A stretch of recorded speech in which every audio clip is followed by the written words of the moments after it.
Hi all, I'm going to be reading The Long Winter. After Moon and I had scrounged for supper, the rest of Robert's sandwich plus a split bag of something crunchy we found outside the back door of the Wagging Tail, we returned to Nassau Street. Never before had we walked directly down the main street of Claremont, not during the day and not during the night. But not a single person was about, so we felt more free than usual. Most of the store windows were still lit up, and as we passed them, we could see silent figures dressed in bright colors and sparkly decorations and toys and candy and ribbons.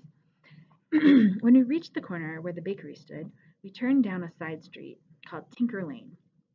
The windows of most of the houses here were lit too, but we felt brave enough on this quiet night to pause in the front yards and try to see what was happening inside the houses. Moon and I had not peeked in many windows during our lives, but we had peeked in a few, and this was the first time we had ever seen fir trees in people's homes. They were smaller than the ones on Nassau Street, but they were strung with lights, like the big tree, and also hung with glittery decorations. We could see people standing by some of the trees, and they were smiling or laughing. In one house, we saw a little girl jumping up and down. In another, we saw a boy tying a ribbon around the fuzzy neck of a black dog. Moon and I wandered the streets until most of the lights had winked out. Then we spent the night huddled in the little space between two closed dumpsters in the parking lot at the supermarket. It snowed during the night, not much though, just enough to add a clean layer to the snow that had already fallen. Only a few flakes drifted down onto Moon and me in our hideaway, and we awoke the next morning feeling warm and mostly dry. We were just creeping out of the parking lot, looking around for signs of people or other dogs, when we heard the talking of humans and ducked back between the dumpsters. They're here every single morning, a woman's voice was saying. How many are there, do you think? Asked another a man's.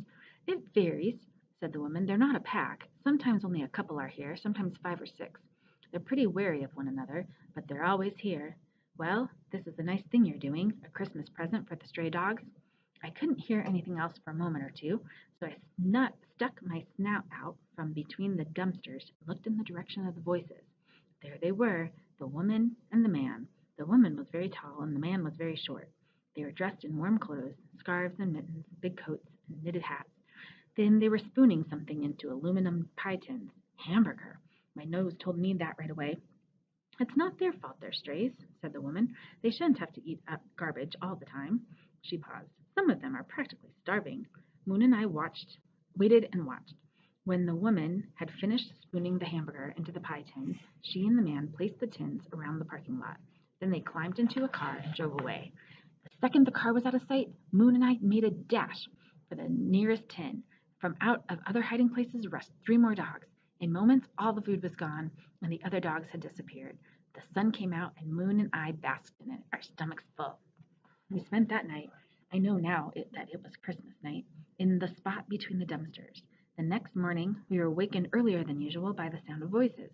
The tall woman was back. This time she was with another woman, a woman with the longest hair I'd ever seen. Look, I heard the tall woman say. All the tins are empty, licked clean. Let's get them filled up. We have to hurry. I want to do this before the stores open. I don't think the dogs will come out for food if anyone's around. And also, we'd better do this without, said the woman with the long hair. We'd better do this without being seen. The women worked quickly. They walked around the parking lot, filling each tin with more hamburger. When they were finished, they climbed into a car. But I noticed that this time they drove to the edge of the lot and stopped. Moon and I waited for a moment. The car didn't move, but 2 big dogs rushed for the pie tins anyway, so Moon and I did the same. Before we were done, 2 more dogs had arrived. In no time, the plates were empty. The woman left then. They were back the next day. I brought extra plates and more said the tall woman, and more hamburger. I didn't realize how quickly the dogs would eat everything. Maybe we should feed them twice a day, said the woman with the long hair. That's a good idea. We'll have to switch dog food, though. I can't afford to keep buying meat. They can't live on hamburger alone anyway. They need more vitamins. And that was how Moon and I got lucky, at least for a while.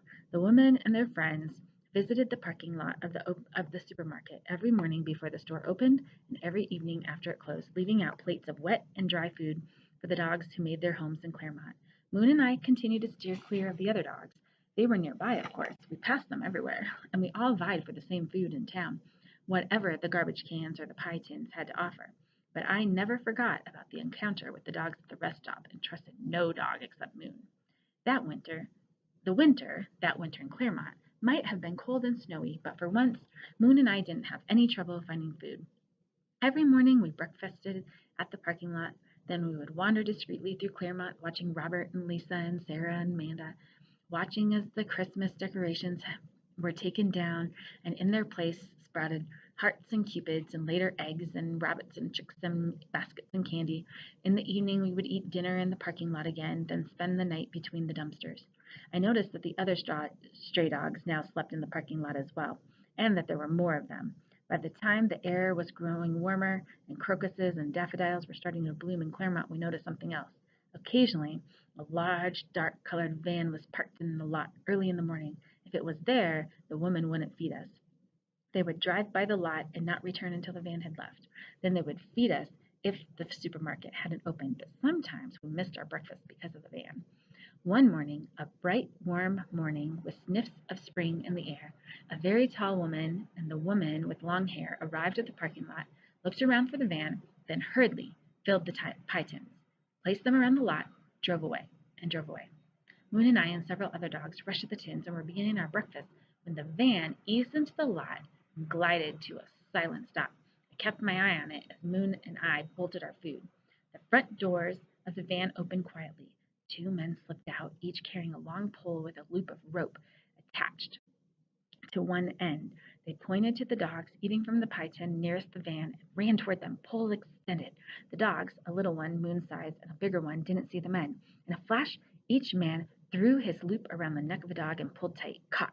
The dogs were caught in the ropes. They yipped and barked and fought, jerking back and forth and pulling and snapping. But the men held tight to the poles and tugged the dogs toward the van.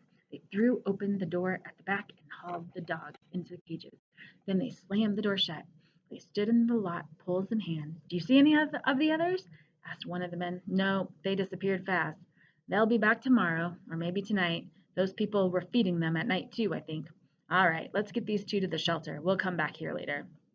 That night, after the supermarket had closed, Moon and I waited cautiously between our dumpsters. The women arrived, put out our food, and left. The moment they drove away, the van pulled into the parking lot. Moon and I ran into the woods and circled around to Nassau Street. We found supper behind the wagging tail and slept under the awning of the back entrance to Robert's jewelry store.